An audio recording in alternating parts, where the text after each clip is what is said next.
আমি প্রায় সময় আল্লাহ তাআলাকে বলি যে আল্লাহ, এত সুন্দর একটা পৃথিবী তুমি বানাই রাখছো আমাদের লাগি। আমি যদি তোমার সৌন্দর্য, তোমার পৃথিবীর সৌন্দর্য যদি নাহি দেখি, তাহলে আমারে তুমি কেন ফাটাইলে দুনিয়ায়?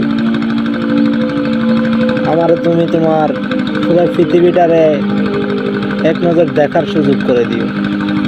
হয়তো আল্লাহ তাআলা আমার ওই দোয়াটা কবুল করছে, তাই আজ এত সুন্দর সুন্দর জায়গা দেখার সে আমার ইখতিয়ার হচ্ছে।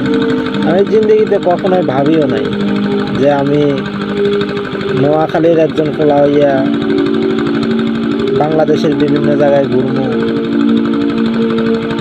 আমি কিশোরগঞ্জের মতো জায়গায় আসতে পারবো, কোনোদিন ভাবিও নাই। তো আল্লাহর কাছে ওই যে একটা দোয়া করছিলাম, তুমি তোমার সারা দুনিয়াটা, পুরো বাংলাদেশের প্রত্যেকটা জেলা আমারে তুমি দেখাইও। হয়তো আল্লাহ তাআলা আমার সেটাই দেখাচ্ছে। আমি আল্লাহর কাছে চিরকৃতজ্ঞ। দোয়া করি আল্লাহ তাআলা যেন আমারে আরো বেশি বেশি কিছু দেখার সেই সুযোগ করে দেয়। আল্লাহ যেন আমারে দেশের বিভিন্ন জায়গায়ও দেখার সেই তৌফিক দান করেন। সবাই আমার জন্য দোয়া করবেন, ইনশাআল্লাহ আমি যেন অনেক দূর আগাইতে পারি।